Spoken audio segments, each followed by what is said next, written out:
Olá, sejam todos bem-vindos à estreia do Talk Hub, um podcast feito para você, empresário, se conectar com outras empresas, criar conteúdo com as perguntas que a gente faz junto com as trends dos últimos 7 dias. Tudo isso para você falar mais sobre a sua empresa, claro, seguir as tendências, né, do mercado, explicar as tendências do mercado, trazer as soluções para a mesa. E como estreia, nós estamos aqui com 3 grandes empresas muito queridas, com Petson Paixão, da Ideal Forças Divisórias. Muito obrigados. Obrigado. Nós estamos com o Igor Pinheiro, da Yandere Engenharia Sustentável. Obrigado, Fábio, pelo convite. E estamos com o Rui Emanuel, da Matos e Leal Representações, que é o anfitrião, e nós estamos gravando aqui na empresa. Muito obrigado por nos receber. Obrigado, Fábio. Obrigado pela visita de todos vocês. Muito obrigado. Então, esse podcast, como você já sabe, a gente possui 3 momentos. O primeiro momento, cada um vai falar sobre a sua empresa, a sua missão, a sua perspectiva como mercado e depois desse momento, enquanto eles estão falando, eles vão prestar atenção porque no segundo bloco, cada um vai fazer uma pergunta para a empresa que está presente para falar mais ou tirar dúvidas, então eles têm que ficar atentos. É quase um game show, viu, pessoal? É quase um game show. E o terceiro bloco, nós vamos lançar as perguntas desenvolvidas através de pesquisa profunda, né, das trends. E eu realmente não sei o que tem aqui. E algumas perguntas eu li para cada empresa, eu não entendi nada. Então, eles vão, como especialistas, eles não viram as perguntas também. E vamos ver o que vai acontecer aqui. Então, para iniciar, eu vou seguir a ordem que eu segui aqui na apresentação e eu vou pedir para Petson Paixão falar sobre a Ideal. Fique à vontade. Bom dia, pessoal. Boa tarde ou boa noite, né? Depende da hora que você está assistindo. Meu nome é Petson, da Ideal Forças Divisórias. E hoje eu digo sempre que eu trabalho com 3 áreas que todo construtor faz. Que é o piso, parede e forro, né? Então, você que tem sua casa e precisa fazer diferentes tipos de piso, eu atuo nessa área. Então, vai fazer piso, qualquer um, piso vinílico, laminado, carpete, elevado. Então, eu atuo nessa área. A parede também, né? Divisórias navais, gesso cartonado, paredes acústicas. E o forro, né? Tem um forro vinílico, tem um forro PVC, tem um forro modular, tem um forro drywall. Então, nessa área que eu atuo, né? Fazendo a decoração interna, externa de prédios, casas, lojas. Então, tá atuando, né, em qualquer área desse tipo, no seu empreendimento, é com a Ideal Forças Divisórias. Muito obrigado. Estão todos prestando atenção no trabalho dele, claro. E vamos agora prestar atenção na resposta de Igor, da Yandere, né, que é uma empresa de engenharia sustentável. Por favor, apresente sua empresa. Exatamente, Jaciu, que a Yandere Engenharia Sustentável é uma empresa que trabalha atendendo as questões ambientais de todos os tipos de negócios, né? E a gente trabalha isso desde a parte de licenciamento ambiental, atendendo as prerrogativas legais do licenciamento ambiental, até as estratégias ESG. E é sobre isso que eu quero falar mais aqui hoje no Talk Hub, porque é uma tendência, é um diferencial de mercado para toda empresa que queira se diferenciar com posicionamento e com para atingir esse público mais recente, mais novo, esse mercado que leva em consideração o impacto social e ambiental dos negócios. A Yandere pode ajudar essas empresas a serem mais sustentáveis e, logicamente, mais rentáveis. É isso que a gente faz lá. A gente cuida das questões ambientais de todos os tipos de negócios. Muito obrigado, Igor. E agora vamos prestar atenção sobre a empresa Matos e Leal Representações com Rui Emanuel. Bom dia, boa tarde, né? Ou boa noite, depende da hora que você vai assistir, como falou nosso colega. Nós somos uma empresa de representação, trabalhamos no mercado de Sergipe há 23 anos, trabalhamos com algumas marcas que são líderes de mercado. A gente trabalha com a Grato, que é fábrica de ar-condicionado e eletroportáteis, fábrica da Ventisol, que a Grato e Ventisol é uma fábrica do mesmo grupo empresarial. A Ventisol é a fábrica líder de aparelhos oscilantes de ventilação no Brasil, e trabalhamos com a G-Lite, que é a fábrica de iluminação. Na G-Lite a gente tem um escopo de atender o varejo, de material de construção, varejo de material elétrico, as construtoras, algumas obras. Nós trabalhamos com alguns projetos de iluminação, onde essa é a área que dá um impacto maior de trabalho e visibilidade da empresa. Nós desenvolvemos trabalhos de projetos luminotécnicos de condomínio, de galpões, supermercados, shoppings, os shoppings da cidade de Aracaju, algumas vias públicas. A maioria dos condomínios aqui é iluminado com o nosso produto, com base nos nossos projetos que a gente trabalha. Então, esse escopo de trabalho é bem amplo no caso da G-Lite, né? E a gente vai falar um pouco mais sobre isso aqui no podcast de hoje. Muito obrigado. E nós vamos agora para o nosso segundo bloco. As empresas já se apresentaram, todas prestaram atenção, inclusive você que está assistindo prestou atenção. E lembrando que todo esse conteúdo vai virar cortes que provavelmente você vai acompanhar tanto no TikTok, no Instagram ou no Shorts, YouTube Shorts das empresas aqui presentes. Então, conteúdo tem e tem muita coisa para a gente aprender. E nesse bloco é livre a pergunta, a forma que vocês podem comentar ou interagir entre vocês. Então vamos começar com Peterson, que cada um pode fazer uma pergunta para a empresa dele. Quer começar, Igor? Posso começar, sim. Primeiro, é muito bom estar aqui, é um bate-papo entre empresários. Eu sempre gosto muito de estar, né, junto com outros empresários, porque me dá a oportunidade de, com os pares, né, ver o desenvolvimento. A gente conversava aqui antes do começar o podcast, coisas da atualidade de cada um, dos negócios de cada um, e para mim, que sou empresário há apenas 8 anos, é sempre uma oportunidade de crescimento, de aprendizado com quem está há mais tempo no mercado ou tem uma vivência diferente.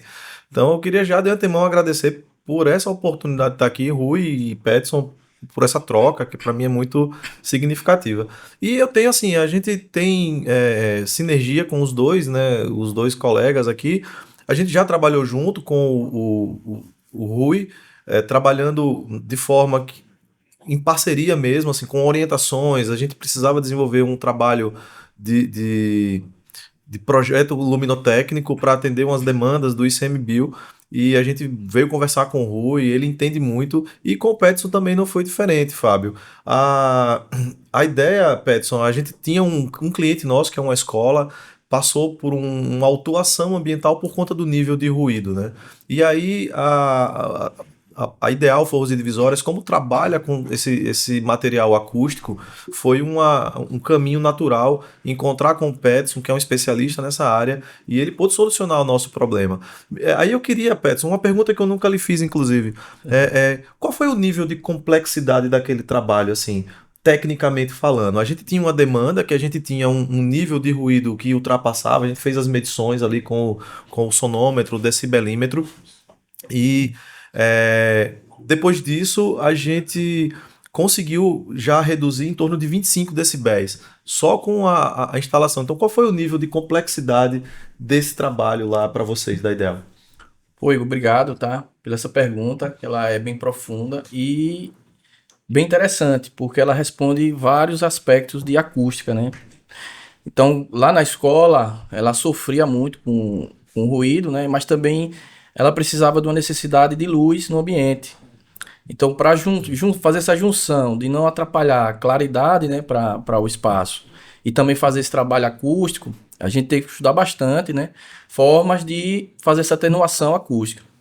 Foi lá que a gente elaborou o projeto, baseado no que ela necessitava, e fizemos camadas de forros para atender essa atenuação.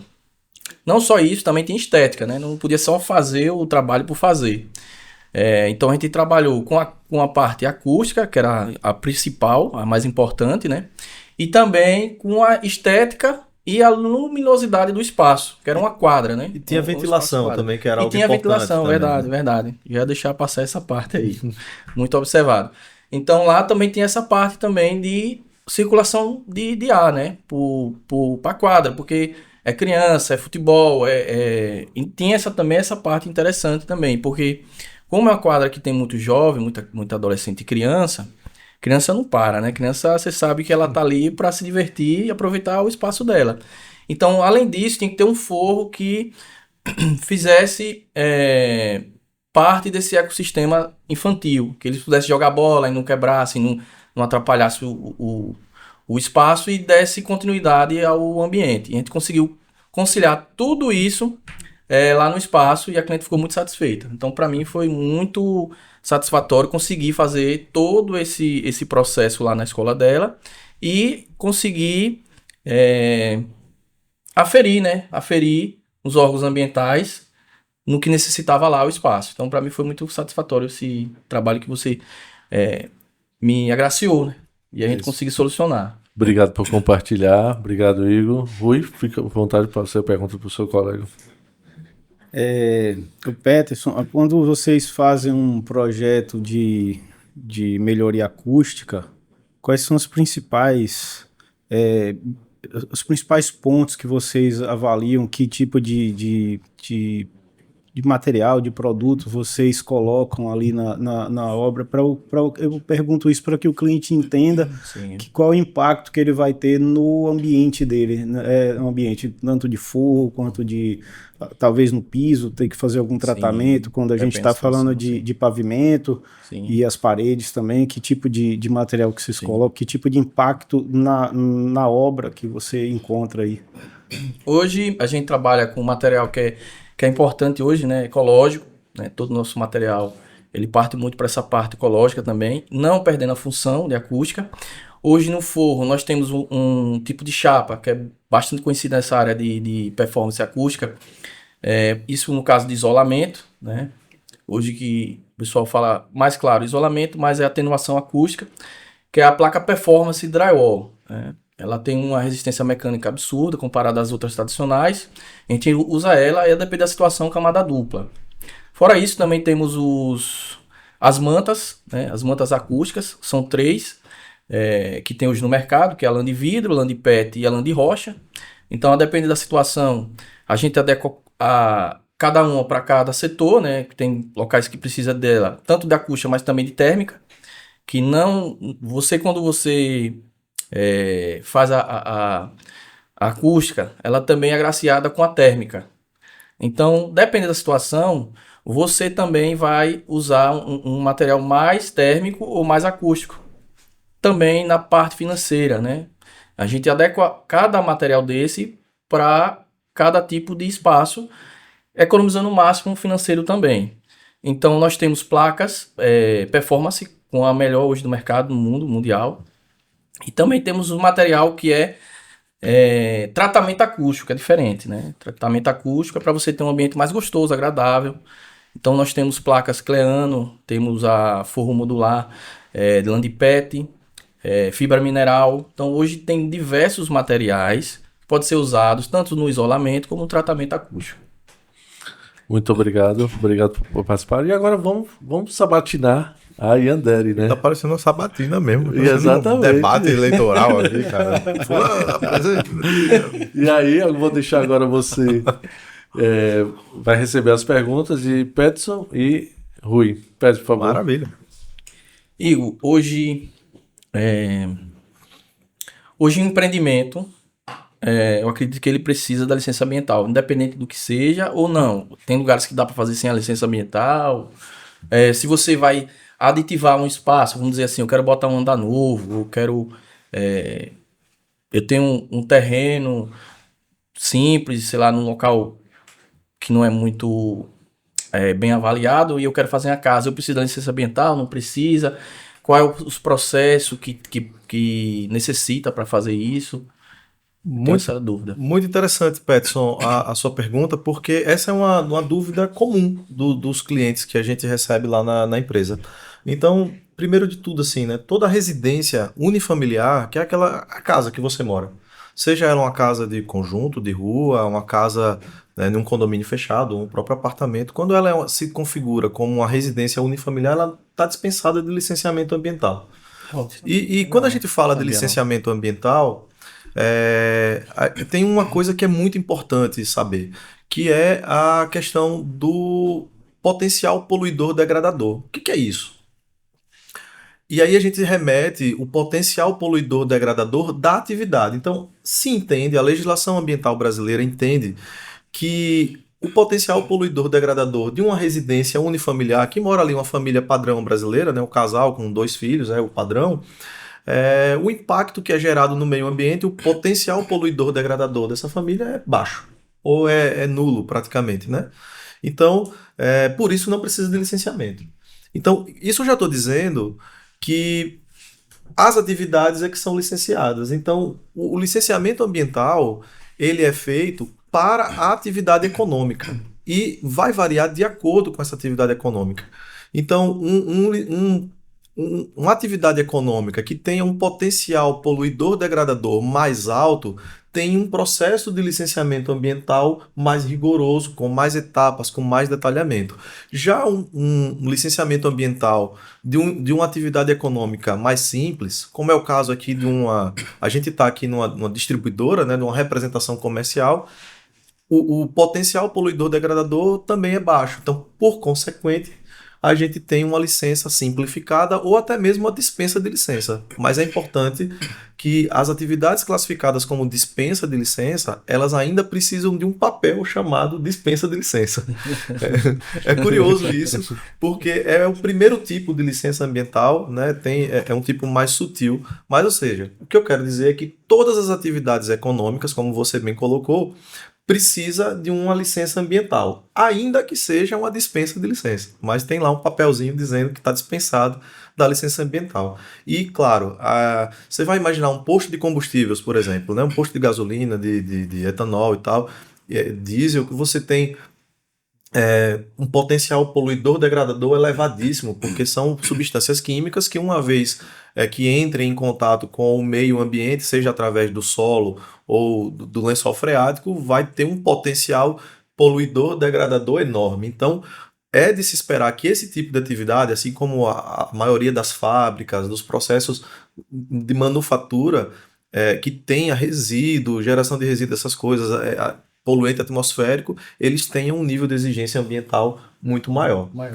Então, o processo de licenciamento ambiental é para todos os negócios. Então, teve um KNAI, teve um CNPJ, e tem um KNAI, tem que ter licença ambiental. E pode ser, na maioria dos casos, empresas mais simples, uma dispensa. Mas quando a atividade econômica é uma atividade mais complexa, que tem um potencial poluidor degradador, ele passa por um outro tipo de licenciamento mais rigoroso. Em resumo. Perfeito, muito obrigado pelos esclarecimentos. Rui, por favor. Igor, a gente sabe que para a gente fazer a supressão de árvore, poda de algumas árvores, depende do ambiente, a gente precisa de um acompanhamento de uma empresa como a sua. Me explique como funciona, como vocês fazem essa avaliação. Eu tenho um condomínio onde eu tenho uma praça com árvores centenárias lá, e como vocês avaliam isso, como é a operação para fazer uma poda de uma árvore, uma supressão de uma árvore, você tem que substituir a árvore, como é esse estudo que vocês fazem? Maravilha, Rui, é uma pergunta excelente também, obrigado pela qualidade das perguntas, né, e da oportunidade de falar, porque esse é um tema realmente importante, e eu vou começar respondendo, Rui, que varia de cada local. Tá? A gente está em Aracaju, evidentemente, mas tem gente que está assistindo a gente aqui do Brasil todo. E vai variar com a legislação local. Aqui em Aracaju, por exemplo, todas as árvores do município são tuteladas pela municipalidade, pelo governo municipal. Ou seja, isso significa que para a remoção daquelas árvores, mesmo que não tenha sido a prefeitura que plantou e que esteja no seu quintal, por exemplo, da sua casa, para você fazer qualquer intervenção nela de supressão, e aí é preciso solicitar à municipalidade que seja feito. E aí eu já quero fazer uma diferença também. Existe uma diferença entre supressão e poda. Então, a poda ela é mais livre, e aí a municipalidade não tem um controle, você não precisa pedir autorização para fazer poda em árvores, né? Poda de condução, determinados tipos de poda. E é um assunto bem complexo. A poda, por mais que pareça ser algo simples, você vai ali e corta, né, os galhos de uma árvore, mas o ideal é que a poda ela seja sempre realizada por alguém que tenha conhecimento técnico, porque uma poda mal feita, inclusive existe uma norma brasileira para a realização de podas, né, o que deve ser feito, a porcentagem de remoção de copa que pode ser removida de uma árvore, infelizmente é muito comum a gente ver uma poda drástica, que é o que a gente chama, que deixa só o cotoquinho da árvore, ali, só fica o caule. Aquilo ali é abominável, faz um mal terrível para a planta, e não ajuda em nada.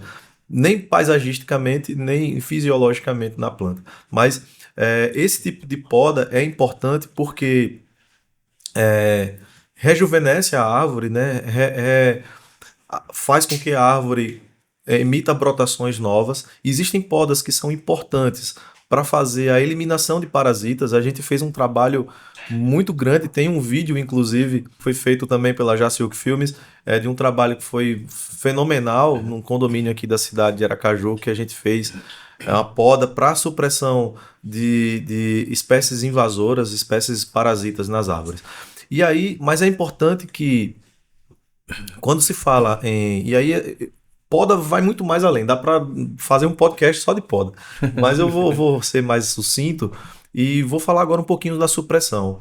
Como eu falei antes, a supressão ela é tutelada pela municipalidade. E aí precisa de uma autorização. Aqui no município de Aracaju, por exemplo, até 10 árvores, se for necessário suprimir até 10 árvores, você não precisa contratar. Embora seja muito interessante contratar um profissional para avaliar aquelas árvores. Mas a prefeitura, até essa quantidade de 10 unidades, ela fornece esse serviço. Mobiliza um técnico da prefeitura até o local da árvore que precisa ser suprimida e ele vai avaliar a pertinência daquela supressão. Acima de 10 árvores, aí eles já pedem que seja feito um inventário florestal com a informação qualitativa e quantitativa. Então, no caso, a gente vai até ao local que precisa ser feito o inventário e analisa todas as árvores, e muitas das vezes foram árvores plantadas há 30, 40 anos, sem critérios de plantio, muito próximas de muro, de equipamentos urbanos, que essas árvores estão em conflito, seja as raízes ou a parte aérea. E aí a gente faz um documento, um laudo, envia para a prefeitura solicitando a supressão daquelas árvores. Ô Igor, eu tenho uma dúvida. Claro. Nessa resposta que você fez... É bem longa, né, a resposta, né? Eu tenho uma pergunta sobre o seguinte. Eu tenho uma casa, tenho um espaço, na verdade. Meu cliente tem um espaço. Tem uma casa e tem um terreno. Nesse terreno tem árvores. Tem árvores lá no terreno dele. E a gente vai construir nesse terreno. Certo. Então, para eu fazer a poda e a árvore grande e tudo, acho que é uma mangueira gigante lá, acho que é 2. A gente tem que falar com a prefeitura para fazer a poda, ou a gente pode tirar direto já? Então, aí são duas coisas, né? Se for se a intenção for manter a árvore... Não, a gente vai retirar ela para fazer a casa, um espaço novo. Ok. Lá na empresa, quando a gente fala de engenharia sustentável, a gente sempre tenta conciliar ao máximo o desenvolvimento de uma atividade econômica, seja a construção de um imóvel ou de uma empresa mesmo, de um prédio comercial, com o ambiente que está ali, né? Hoje a arquitetura consegue muito bem conversar com a natureza, dialogar em que você tem uma árvore no meio de uma construção sem ter que... Então, essa seria a minha recomendação inicial. No entanto, isso vai de acordo com os planos de cada proprietário, de cada empreendedor. E aí, Peterson, é interessante que ele pode desejar remover essa vegetação, essa árvore, porque ela está em conflito com o projeto. Isso. E para isso ele precisa solicitar essa supressão. Lembrando que toda solicitação de supressão existe uma compensação. Então, se você vai tirar uma árvore, você precisa compensar essa árvore. E geralmente os órgãos ambientais, em geral, que para concederem a autorização de supressão, eles dão essa condição. Falei, ok, você vai tirar uma árvore que está prestando um serviço ambiental, seja ela a árvore qual for. E tem árvores que prestam melhores serviços ambientais e outras que nem tanto, né? Por conta da sua ecologia, da sua interação com a avifauna, sobretudo com a fauna em geral, especialmente as aves. Mas, em um caso como esse, é muito possível que a prefeitura ofereça uma compensação. Olha, você vai plantar 2 ou 3 árvores dentro da cidade e vai se responsabilizar por cuidar dessas mudas, dessas árvores, até que elas cresçam e se desenvolvam e estejam num padrão, beleza, que elas sigam em frente. Isso tem acontecido bastante no nosso município, como condicionantes ambientais, de supressão. Então você percebe que em algumas avenidas tem tá acontecendo, né, esse plantio. Esses plantios são em função de compensação ambiental. Esse plantio é em qualquer lugar próprio da prefeitura? A prefeitura, você é livre para apontar o local, mas a prefeitura tem também os seus locais estratégicos ali, que diante do plano de arborização urbana da cidade ele aponta. Então, resumindo assim, para quem pretende tá nessa situação de que vai construir e tem uma árvore que está em conflito com o projeto, o importante é procurar, se for uma quantidade menor do que 10, né, pode ir direto na prefeitura e a prefeitura vai fazer toda a tramitação. Se for mais do que 10, pode procurar uma empresa como a Yandere Engenharia Sustentável, que a gente vai auxiliar nesse processo de solicitação de supressão vegetal, um plano de compensação e tudo mais. Para finalizar, e se eu tiro sem fazer isso, o que acontece? O risco de você ser autuado é muito grande. E é um risco que eu não falo por terrorismo, porque hoje a cidade toda ela foi mapeada. Não só Aracaju, mas como várias cidades. A IPTU hoje, todas as cidades, todos os municípios brasileiros foram levantados através de georreferenciamento, por imagens de satélite. Então, quando o imóvel cresce, a prefeitura sabe. E da mesma forma, a posição das árvores. Então, existe todo um mapeamento por satélite, e alguns municípios mais avançados, outros menos avançados, que eles sabem onde estão as árvores. Então, se por acaso foi identificado que essa árvore foi removida sem autorização de supressão, que é um documento chamado ASV, Autorização de Supressão Vegetal, o proprietário pode vir ser autuado e pagar as medidas compensatórias ainda por cima. Então, não vale a pena correr o risco, sabe? É muito melhor buscar a forma legal. Pode demorar um pouco, e aí é bom que a pessoa se planeje para isso, porque dentro do seu cronograma de obra preveja, né, ali a remoção daquela vegetação. Legal, muito bom. E nós vamos agora sabatinar Rui. Vamos agora fazer essa sabatina. Rui, tá preparado? Bora. Então, manda ver, lá, por favor, Petson. Mestre Rui, eu queria saber você, como eu trabalho com essa parte acústica, e eu sei que a Matos Leal Interpretações tem portas e tem janelas, como ela pode me auxiliar, né, no meu projeto em relação à acústica? Porque não é só eu fazer o forro, não é só eu fazer o piso acústico, nem só fazer as paredes. Se as portas e as janelas não tiver condizente com o meu projeto, não vai adiantar nada. E vice-versa, né? Também se botar só as portas e não fizer... Mas a pergunta é o seguinte, ela realmente funciona? O que é que ela tem de diferente para auxiliar no meu projeto arquitetônico na parte acústica? Então, Peterson, as portas e janelas em PVC, elas são construídas com um material soldado, né? É uma esquadria soldada aos 4 cantos dela. A gente instala uma moldura que a gente chama de marco. A gente instala ali na parede que foi feito o tratamento. É importante saber que quando a gente tem o objetivo de fazer um revestimento, uma proteção acústica no ambiente, às vezes o som passa muito pela janela porque a gente tem só uma janela de vidro e é só um vidro solto. Ali se passar vento, obviamente passa o som. Ou aquelas janelas de alumínio mais simples que a gente tem ali que você fica tremendo, né? A própria janela faz barulho. Sim. Porque ela treme, o vento passa, fica aquele uivo ali no vento. Aquilo ali vai passar o som, obviamente. Então a gente instala um marco, e esse marco é colocado uma espuma, colocado uns alisários, e o som não passa pelo marco. A gente vai colocar as folhas. As folhas têm umas escovas que evitam passar som, e a gente usa também um vidro ali, que é um vidro especial no caso de acústica. O vidro é um vidro duplo, onde a gente tem 2 barreiras e uma área de... a parte do meio ali tem um espaço entre os vidros que vai impedir essa passagem do som, e também tem um revestimento térmico. Como no seu trabalho, você, quando faz um revestimento acústico, você também tem uma proteção térmica que vai junto com isso.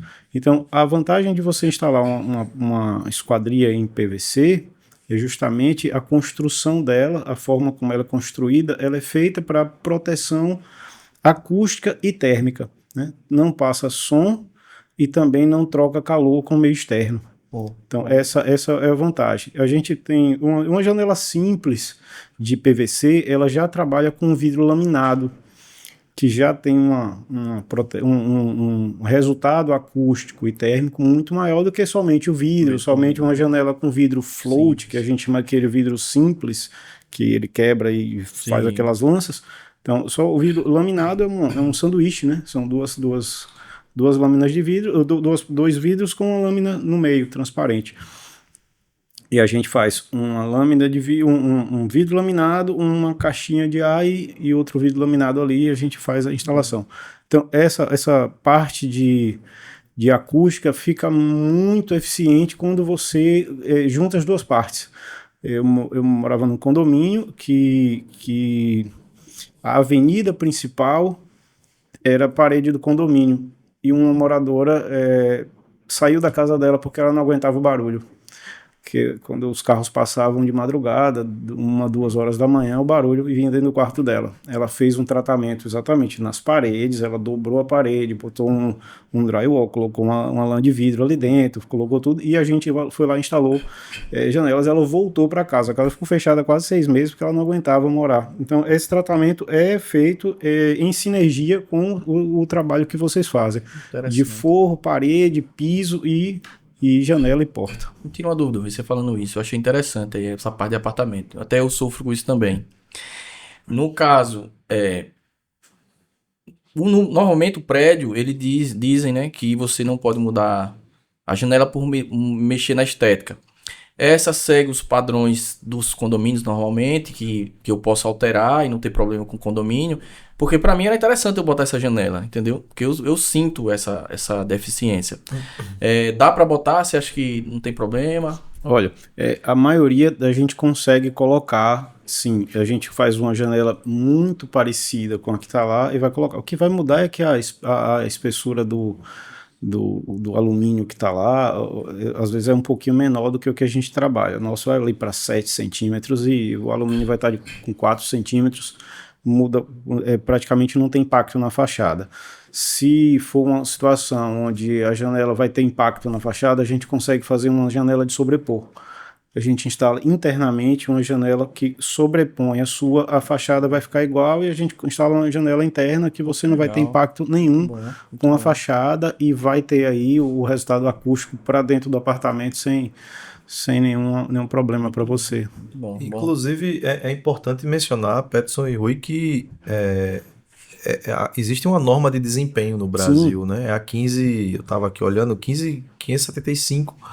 Ela estabelece que as edificações têm que ter esse tipo de vedação acústica e térmica, né, do lado externo. Isso aí os engenheiros civis são mais apropriados, os arquitetos são mais apropriados dessa informação, mas é importante saber que tem justamente preocupado com essa questão da poluição sonora, do conforto térmico, né, das habitações. É importante saber que isso é acessível, né, Rui? As construções mais recentes, inclusive entre os pavimentos, ele tem um tratamento na laje, né? Sim. As construções mais recentes você já encontra esse tratamento. As janelas ainda não estão atendendo muito bem nas obras comuns. A gente não encontra um resultado... Não é muito comum, né? Muito eficiente. Depende muito assim. do padrão do empreendimento, claro, também? Depende, sim. Uma obra de padrão inferior, eles vão usar mais simples, alumínio ali. mais simples, uma janela com vidro mais simples. Isso vai afetar também a coisa, mas a norma deve ser cumprida. Né? E fica aí assim, a engenharia, quando a pessoa vai receber um apartamento, por exemplo, comprou um apartamento na planta, por mais que seja um apartamento mais simples e tudo mais, tem norma.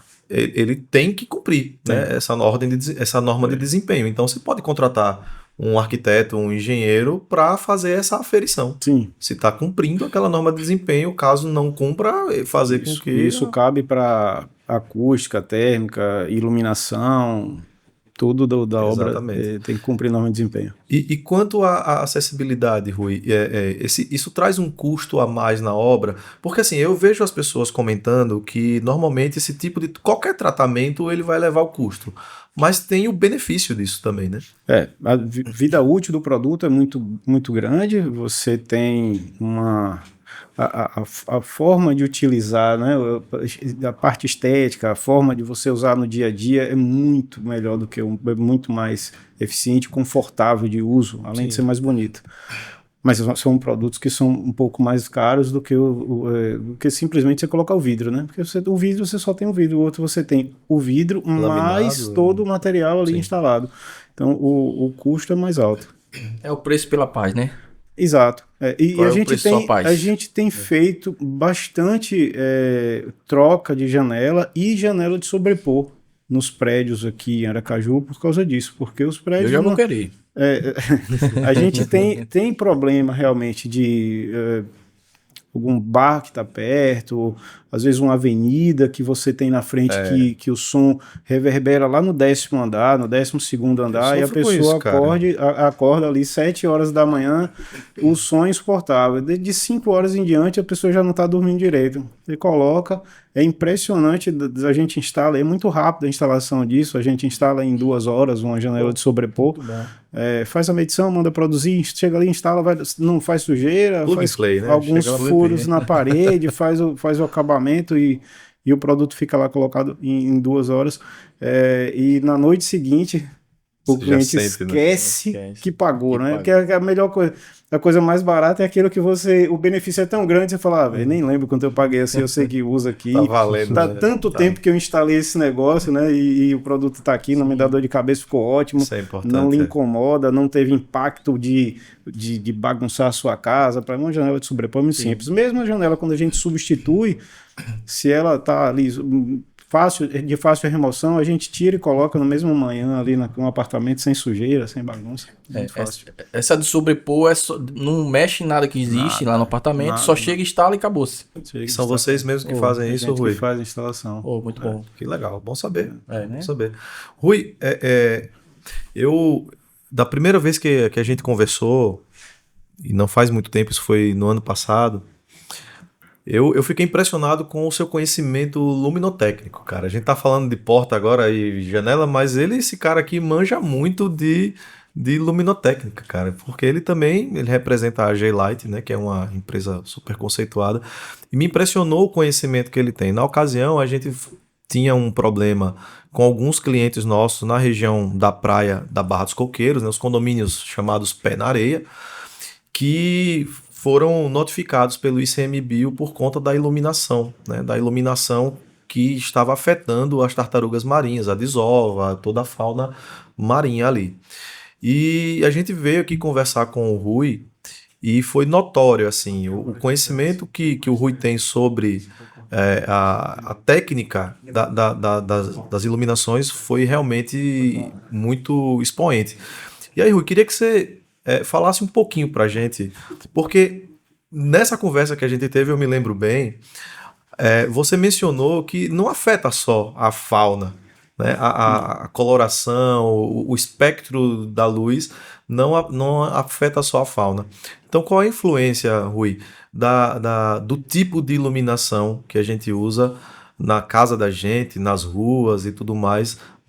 Que influência isso traz no cotidiano das pessoas? Boa pergunta. Resposta longa, mas a gente vai tentar. Mas essa é uma resposta bonita, cara. Eu fiquei tentar muito feliz. impactar menos aqui no tempo. É o seguinte, Igor, a gente tem um ciclo natural do ser humano, chama ciclo circadiano. A gente tem, na natureza, quando o sol nasce e quando o sol se põe, a cor é laranjada, né? A cor é amarelinha. O sol está se pondo, a gente vê mais o sol se pôr do que o sol nascer. Mas se a gente for olhar o sol nascer, o sol se pôr, ele é amarelinho, bem clarinho, bem avermelhado. Durante o dia ele vai ficando mais claro, até o meio-dia, que ele vai ficar numa cor de luz ali perto de 5.000 K. 5.000 K é graus Kelvin, é cor de luz. Quanto mais alto isso, mais azulada é a lâmpada, ou a fonte de luz, e quanto mais baixo vai ficar mais para o vermelho. O ser humano enxerga um espectro de luz. Aí eu vou aprofundar um pouco mais. A luz é uma onda eletromagnética, onde a gente enxerga uma faixa dessa onda eletromagnética. É isso que a gente chama de luz visível. A gente enxerga, na prática, a gente enxerga o arco-íris. A gente enxerga as cores do arco-íris. Quando a gente está de costa para o sol, que está chovendo, a gente vê aquele formato do arco-íris. Então a gente vai do vermelho ao azul, né, que a gente vai enxergar ali. Mas a gente tem certeza que existe o infravermelho e o ultravioleta. A gente não enxerga, mas isso existe. Estão nas duas Estão extremidades. nas duas extremidades. Daí a gente tem outros raios, né? A gente tem raio-x, raios gama, tá? E são ondas eletromagnéticas que a gente não enxerga. Mas a gente não enxerga e alguns animais enxergam. Alguns animais enxergam ultravioleta. Interessante. E a gente não enxerga. Na natureza, não existe a cor acima de 5.000 K. Assim, acima disso é muito... Assim, o sol é 5.000 K, meio-dia, assim, a luz branca. Aí a gente fez um LED azul, que é 6.500 K, e a gente vai lá e instala no quarto da gente, 8 horas da noite, a gente liga a luz branca, e a gente está afetando o nosso ciclo circadiano. Isso impacta na sua capacidade de relaxar, de descansar. Então, isso é o impacto mais direto que a gente tem. Pensando nesse impacto, modificou-se a norma 5101, que é a norma de iluminação pública. Antes, a norma de iluminação pública não previa a cor da luz, porque a gente usava lâmpada de sódio, que é 2.000 K. 2.000 K é vermelho, é laranja. Laranja. A lâmpada de sódio, a desvantagem da lâmpada de sódio A eficiência dela, né? Ela perde não, muito. ela não é ineficiente. Ela tinha 120 lumens por watt de eficiência. Lumens por watt é quilômetros por litro, para todo mundo saber o que a gente está falando. Quanto mais quilômetros por litro, um carro é mais eficiente. E quanto mais lumens por watt uma fonte de luz tem, mais eficiente ela é. Porque lumens é unidade de medida de luz, é quantidade de luz emitida por uma fonte luminosa, e watt é potência. Então, essa relação de lumens por watt da lâmpada de sódio não era ruim. A vida útil também não era das piores, mas ela tem um IRC muito baixo, que é índice de reprodução de cor. Índice de reprodução de cor é a capacidade de refletir a cor real do produto. Então, a gente tem o IRC baixo, tudo ficava laranja, tudo ficava monocromático. Sim, então a gente fez o LED veio o LED azul nos últimos anos. O LED azul não é muito recente, tem mais de década já, mas isso difundido para a iluminação pública é recente. E aí eles começaram a fazer um estudo de impacto ambiental da luz azul na natureza. Quando foi para a natureza, eles descobriram que as tartarugas marinhas enxergam a luz azul mais do que a luz vermelha. As minhocas não reproduzem na luz azul. O mosquito da dengue reproduz mais na luz azul. Nossa, cara. Coisa E aí a gente tem um monte de estrago na natureza. Esses estragos foram ajustados na norma 59, ela foi reeditada para que isso fosse mitigado, e tem um prazo para isso, mas a norma já está valendo. Então, a gente pensando nessa escala de graus Kelvin que eu falei, a gente tem agora como teto de cor de luz na iluminação pública 2.700 K, que é a luz amarela. Nas áreas nas áreas costeiras, a gente tem como teto 1.800 Kelvin, que é uma luz bem avermelhada, bem laranja ali. Ela é quase dourada a luz. Essa faixa é aquela faixa já ali, né, na linha de pré-mar, 50 metros, bem costeiro mesmo, né? Para que as pessoas entendam que não é a casa que está no condomínio lá que precisa ter isso. Mas tem também ajuste às residências de área costeira. Se a casa estiver na área costeira e estiver emitindo luz azul para a costa, ele vai ter que ajustar. Tem que ajustar. E isso, se eu tiver uma casa na beira-mar e minha casa tiver um refletor lá iluminando, vai. A pergunta bem, né, que eu ouço. É verdade. E o ICMBio, o órgão ambiental, vai mandar desligar a sua luz. Quem quiser um exemplo, aqui em Sergipe, a gente tem uma cidade chamada Pirambu, onde a orla foi desligada porque é uma cidade que tem maior desova de tartaruga marinha da espécie olivo aqui no estado.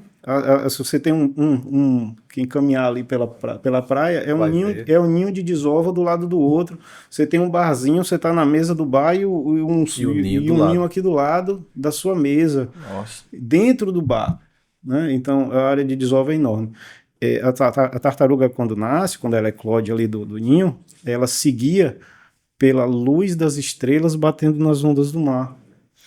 E aí, quando ela olha para a costa, ela vê os pontinhos de luz azul e ela vai para a costa, ela morre.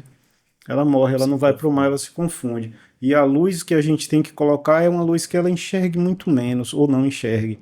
Então, a gente tem um espectro de luz que a gente tem que retirar essa onda, né, essa frequência de onda acima de 650 nanômetros. Aí que você falou assim, tem que ter um conhecimento mais profundo sobre isso, mas a gente tem... Agora vocês entenderam porque mestre Rui. A gente tem aí uma onda de luz, tem um equipamento que mede esse espectro da luz da fonte luminosa, e aí ele tem que emitir prioritariamente acima de 650 nanômetros para que a espécie predominante aqui, que é a tartaruga, ela não enxergue. E mesmo assim, a gente tem espécie que enxerga. Então a gente tem que mitigar. Para mitigar, a gente tem que colocar uma luz vermelha na costa. A luz bem avermelhada, porque aí é o espectro de luz que ela vai enxergar pouco. E tem, além disso, a costa é longa, mas e além disso, tem as outras precauções, né? Usar os balizadores, né? Que é direcionar a luz para o chão, os anteparos e tudo mais. A gente chama isso na arquitetura de full cool top. É uma luz direcionada para baixo, de costa para o mar. Então a luz é um foco de luz, não é uma luz bem... direcionada. A gente vai balizar a passagem, a gente não precisa iluminar um gramado, a gente não precisa iluminar, a gente não precisa ler ali naquela área, a gente precisa ter uma guia, a gente precisa ser balizado. Então a gente vai colocar balizadores de costa para o mar, com a luz para baixo, com a altura menor possível para que a tartaruga não enxergue ou os animais marinhos não enxerguem. E veja como é importante, né? A gente está falando de lâmpadas, né? No final das contas, e a interação dessas lâmpadas com a vida silvestre, né? E o impacto que a gente, enquanto ser humano, eu quero morar na praia. Ótimo você querer morar na praia, mas lembre que antes de ser a sua residência, ela é a residência de outros seres, né? Que estão ali habitando há séculos, milênios e tudo mais. E Rui, a indústria está preparada para atender essa demanda, não está? Tá, veja, a gente tá com tudo pronto para lançar uma linha específica para a área costeira. O produto já existe, a gente já tem desenvolveu o nome da linha, a embalagem, tudo, a gente vai colocar isso disponível no mercado, disponível para todos, mas a gente já consegue atender os condomínios, principalmente com a parte de iluminação pública, mas a gente vai desenvolver mais produtos decorativos, como balizadores, pequenos refletores, pequenos pontos de luz com LED de 1800K, que é esse que ele pede que a gente coloque na norma ali, que é uma luz dourada, que vai ter um impacto muito menor. A gente está com tudo pronto para isso, acho que no próximo mês a gente já coloca no mercado, a gente vai levar isso até os condomínios, até o pessoal do ICMBio, para que eles façam uma validação, que conheçam o produto, né? Porque há uma dificuldade também do setor público em alcançar isso, porque fala, eu tenho essa exigência, e quando você vai mandar o condomínio fazer, o condomínio vai no varejo e fala, não existe, volta e fala, não existe isso no mercado, né? E a gente tem.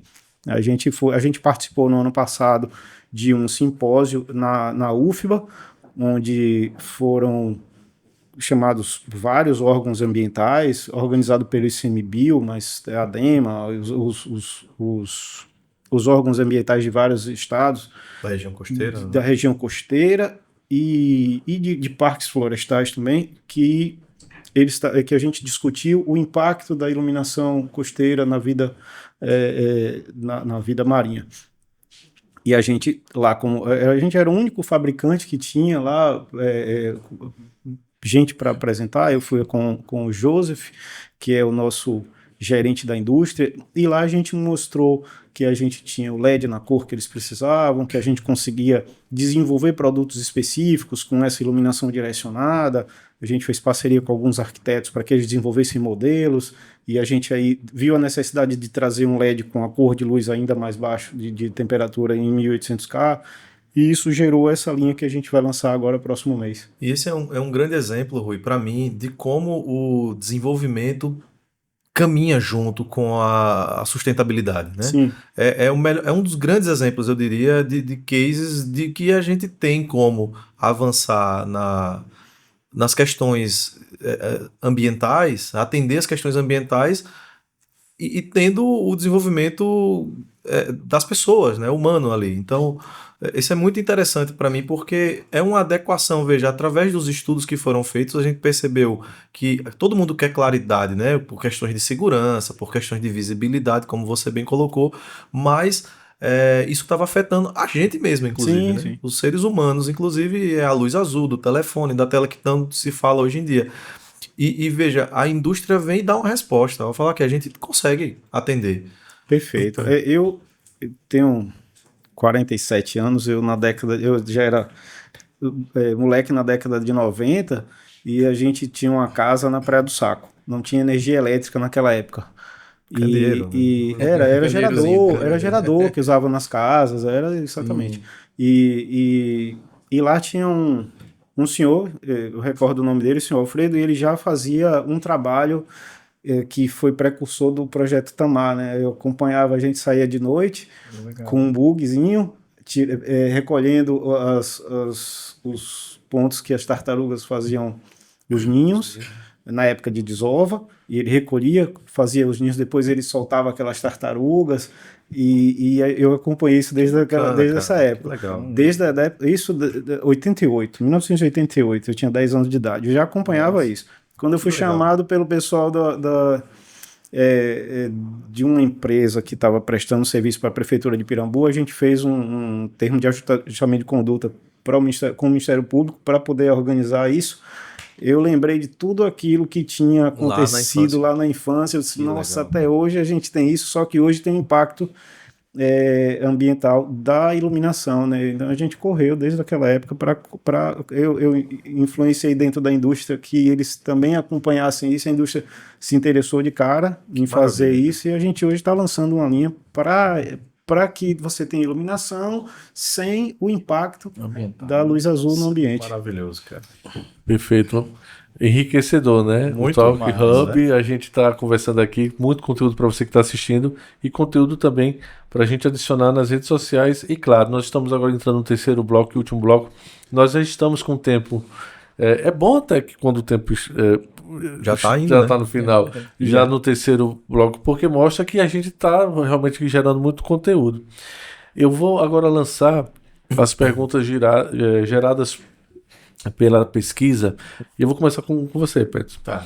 A transição da Associação Brasileira de Drywall para ABCLS e a criação da Construleve Expo 2025 sinalizam um foco maior na construção leve e sustentável.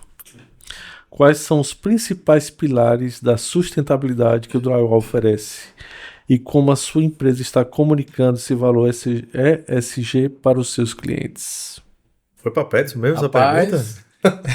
Técnica, mas eu entendi, porque como eu ando sempre nos eventos de São Paulo, a gente acompanhando que está avançando, tecnologia, né, e a parte também ambiental, que é importante.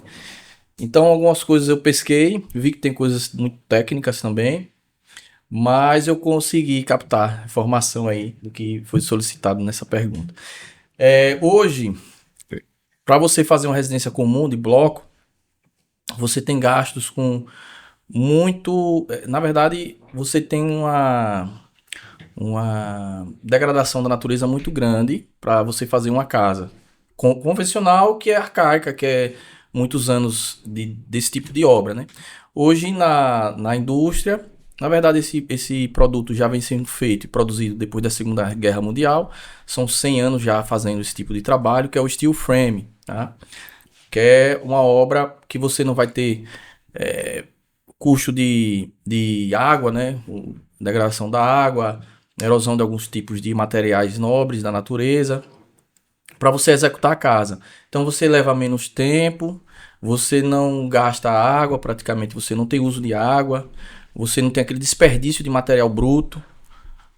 Com essa tecnologia que é o steel frame, né? A casa completamente sem usar um bloco, sem usar cimento, sem usar areia, e sem você degradar muito o espaço onde vai ser executado.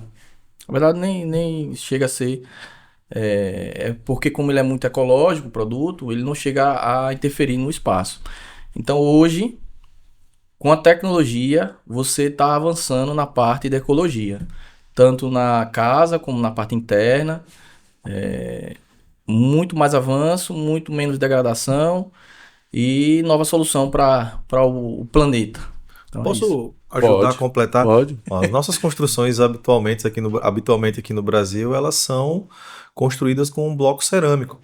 E o bloco cerâmico, ele é feito de argila que é extraído de uma jazida. Então, o impacto ambiental disso é muito grande.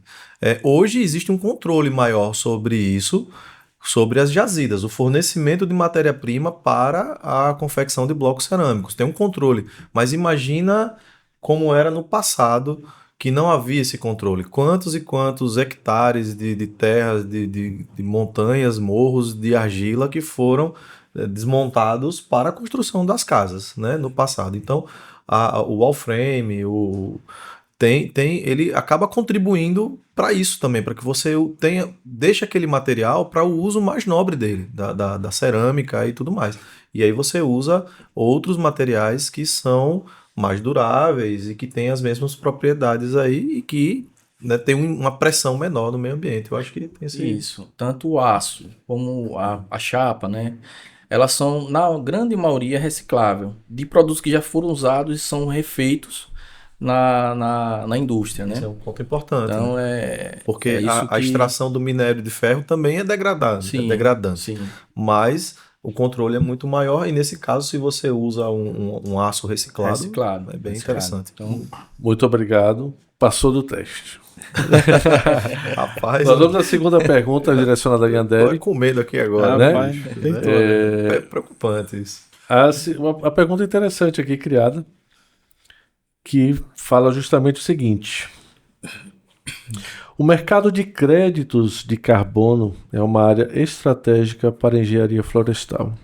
Quais são as principais barreiras e oportunidades para o Brasil expandir sua participação nesse mercado e como a sua empresa está atuando para viabilizar projetos de sequestro de carbono? Maravilha. Eu sou um entusiasta dos créditos de carbono. Eu acho que a tecnologia não é um problema mais. A tecnologia de plantio, a gente sabe como plantar, reflorestar, a gente sabe como sequestrar esse carbono da atmosfera de muitas formas, né? O reflorestamento é só uma forma delas.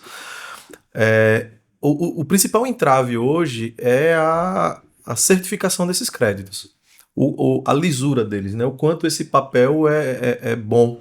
Então, esse é um grande desafio hoje, é você validar esse crédito no mercado, porque a gente teve problemas aí. Os créditos de carbono eles ficaram mal fadados e mal falados justamente por conta da sua integridade. Porque eram utilizados, um projeto era utilizado para 4, 5 créditos, e isso não é bom. Então hoje eu acho que o grande desafio no Brasil e no mundo, eu diria, é a gente ter a certificação desses créditos. Acho que da mesma forma, isso é uma grande oportunidade. Primeiro, para quem certifica, né? Ter uma certificadora que consiga transparecer essa idoneidade.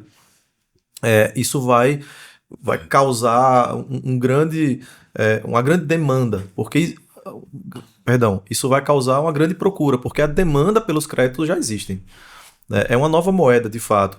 E aqui no estado de Sergipe, então, a gente tem 2 biomas principais aqui no estado de Sergipe, só falando da parte de reflorestamento, que aí eu tenho um pouco mais de propriedade para falar. Só no estado de Sergipe a gente tem 2 biomas principais, que é a Caatinga e a Mata Atlântica. Esses 2 biomas estão muito degradados, então a gente tem um passivo de recuperação florestal muito grande. E essas recuperações podem ser utilizadas para a geração de crédito de carbono que eu diria que inclusive é a melhor forma. Tem duas formas de você fazer o crédito de carbono, gerar o crédito de carbono. Um é através da manutenção da sua floresta, então você já tem uma floresta e você mantém ela, você garante que aquela floresta não vai ser cortada em nenhum momento. E ela, no seu ciclo natural, ciclo biogeoquímico da floresta, vai morrendo, né? Árvores morrem, árvores crescem e vai se desenvolvendo e tal, continua a ciclagem do carbono. Mas é um incremento pequeno anual, porque a floresta já está madura ou está próximo disso. Por outro lado, a recuperação de uma área degradada, ou uma pastagem degradada, uma lavoura degradada que já não consiga mais ter a mesma produtividade agrícola, você tem uma oportunidade imensa para você gerar novos créditos de carbono e com grande quantidade, porque é o momento que as plantas estão se desenvolvendo, é o momento que ela está sequestrando e retirando a maior quantidade de não só carbono, mas os outros gases de efeito estufa, os GEs, da atmosfera. Cabe, nesse momento, Jaciuki, a gente ter mais profissionais envolvidos com isso, a gente precisa ter uma regulamentação do mercado nacional, porque ainda, embora já tenha sido aprovada a legislação, falta a regulamentação disso, que é o que vai estabelecer mesmo. E aqui no estado de Sergipe a gente tem, inclusive a Yandere está mapeando as áreas potenciais para reflorestamento, porque a gente entende que isso é estratégico para o nosso negócio, a gente quer ser a empresa líder no mercado de fornecimento de créditos de carbono, de projetos para implementação de créditos de carbono. O primeiro trabalho que a gente está fazendo de base é um trabalho de mapeamento dessas áreas. Onde tem áreas aqui no estado de Sergipe que podem ser utilizadas para aproveitamento de crédito de carbono? Esse é o primeiro passo, a gente já está fazendo isso na empresa. É um trabalho estratégico de estudo, bem pesquisa. Monetiza, no caso... Monetiza. Você monetiza, você transforma essa planta crescendo em recurso. Claro que você tem um investimento ali para fazer isso crescer, mas no mínimo você tem que igualar, porque passa a ser um negócio, então tem que ser vantajoso. Além disso, existem outras questões associadas aos créditos de carbono, que está dentro de um contexto um pouco mais amplo, que se chama pagamento por serviços ambientais. Quem paga o governo? Não, normalmente não é o governo, isso vai para uma bolsa de valores, uma espécie de bolsa de valores, que é chamada de bolsa verde, é o mercado voluntário de carbono. É o nome técnico da coisa, é o mercado voluntário de carbono. Quem compra isso são as empresas que geram mais impacto ambiental. Exatamente. Então, grandes indústrias que têm uma emissão forte, uma indústria que seja altamente poluente, a indústria do petróleo e do gás, por exemplo, que retira, né, o recurso natural, queima. Que está crescente aqui no estado. Muito crescente. E assim, a gente está num momento de transição energética. É fato. Mas o petróleo ainda é muito importante e inclusive ele é quem vai custear a transição energética. É o petróleo quem é de onde vem o recurso para a transição energética. E aí, então, empresas de mineração, empresas de petrolíferas, por exemplo, que emitem muito carbono, elas têm que pagar porque poluem, então ela faz essa compra para... O mercado está muito mais exigente, ele não quer comprar mais o gás, por exemplo, principalmente a Europa. Hoje, por conta desses conflitos geopolíticos, aí a gente já vai longe, viu? Por conta desses conflitos geopolíticos, a Europa, por exemplo, está comprando gás do Brasil. Porque a fonte principal de gás dela vinha da Rússia e está travado. Fechou ali o gasoduto, não vai mais, ou vai muito menos. E aí, ok, ela quer comprar o gás, mas ela tem um nível de exigência para comprar esse gás de que as empresas que estão gerando esse gás para ela façam a compensação. Então, porque não é só o gás é muito importante e agora nem tanto, nessa época do ano, a gente está no meio do ano, aqui em julho é verão na Europa. Eles não estão precisando de gás nesse momento, tanto quanto eles precisam no inverno, porque o gás é muito importante para a calefação das residências lá, né? As pessoas ficam com frio, é muito frio lá.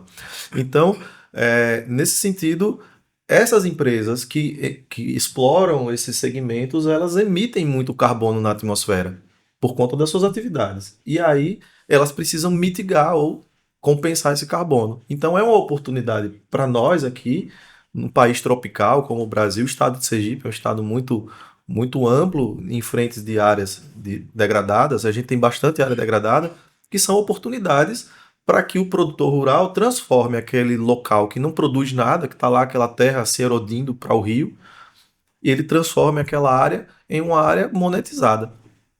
E é outra coisa. Então, o carbono é só um dos serviços ambientais. Fora isso, você tem o fluxo gênico de espécies, você tem o uso de determinadas espécies. Na Amazônia, se fala hoje em Amazônia 4.0, se fala muito de você usar a biodiversidade. Você usar as essências, os óleos essenciais, os látex, as folhas de determinadas espécies para a indústria cosmética, por exemplo. Para a indústria farmacêutica. Então, a gente tem um potencial da nossa biodiversidade em que, sem dúvida nenhuma, é porque é uma questão cultural também, precisa ser educada, né? As pessoas, em geral, precisam saber disso, que a floresta em pé vale muito mais do que ela deitada. Com certeza. Muito mais. Agora, desde que eu saiba aproveitar aquela floresta em pé, né? Então, demorou, mas... Muito obrigado. Não, foi bem esclarecedor. Bom, Tem Nós muitos vamos cortes à aí. terceira e última pergunta desse programa, que nós já estamos no final. E, para mim, foi um sucesso. E a pergunta vai para Rui. Está preparado, Rui? Bora. Vamos lá. Além da eficiência energética, a tendência de iluminação inteligente e a busca por tecnologia com propósito indicam uma demanda por automação e personalização. Como sua empresa está integrando essas funcionalidades para criar ambientes mais adaptáveis e confortáveis para diferentes tipos de clientes?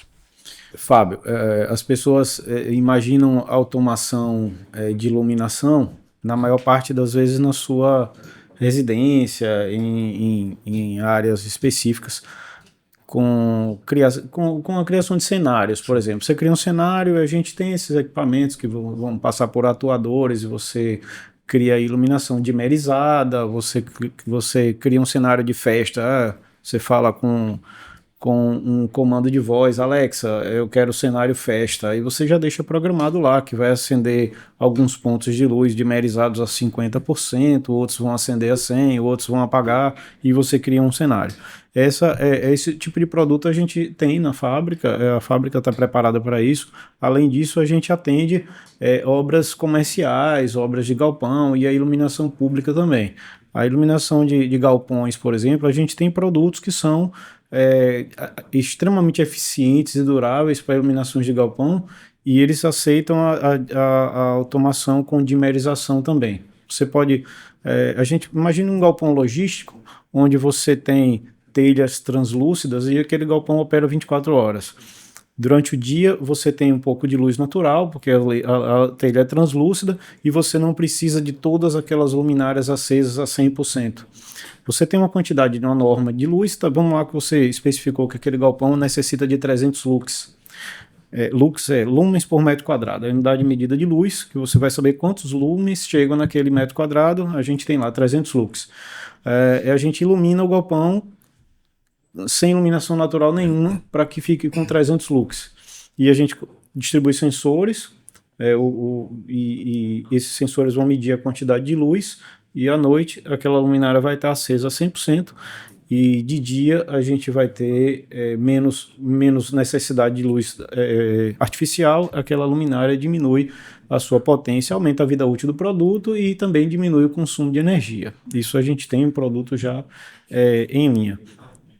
Na iluminação pública, por exemplo, a iluminação da cidade de Aracaju, ela é toda preparada para isso. As luminárias elas têm uma base em cima que a gente chama base 7 pinos. Essa base de 7 pinos, você coloca um atuador ali em cima e a luminária ela aceita a dimerização. Ela aceita que você coloque naquela luminária uma câmera de segurança, um sensor de umidade, um sensor de poluição, e você coloque isso tudo informando para um software, e você tem essas medições sendo utilizadas como base luminária pública. As principais vias de Aracaju, se você olhar em cima, tem um relézinho que ele faz ligar e desligar. Toda a luminária tem. Nas avenidas, o relé é mais alto. Aquele relézinho mais alto, ele já funciona com uma telegestão. aquela telegestão identifica se a luminária está acesa, se está apagada, quanto ela está consumindo. Você pode, em determinado momento da noite, que tem um fluxo menor de veículos, você pode dimerizar um pouquinho para baixo, economiza energia para a iluminação pública. Então, isso é um produto que a gente já tem. Já é realidade. Já é realidade. A gente tem infoprodutos publicados falando sobre esse produto aí já no nosso YouTube da fábrica. Tudo isso a gente já trabalha. E tem elas com energia solar? Tipo, ela funciona já com a energia do sol? Tem, a gente tem luminária para com energia solar. Tanto arandelas, a gente tem algumas arandelas que ficam para iluminação de muro, essas coisas, e iluminação pública. Também a gente tem, acho que a gente já fez um podcast falando sobre isso no passado, e tem infoprodutos publicados no YouTube da indústria, onde a gente tem lá a iluminação pública. Ela é a luminária pública que você tem um controle remoto, você diz como você quer que ela funcione, e o sol vai se pôr, ela vai acender sozinha, você vai dimerizar ela, a quantidade que você quer de luz no ambiente. Já é um produto que a gente tem em linha e tem no varejo, você encontra no varejo já, tudo isso. Perfeito. Muito obrigado pelos esclarecimentos, pela participação de vocês. E nós estamos finalizando esse primeiro Talk Hub com sucesso. Se você se interessou, você pode fazer o nosso cadastro, tá aí o QR Code, ou na descrição do vídeo, e participar também. Então, sejam bem-vindos ao mundo dos negócios. Muito obrigado e até a próxima.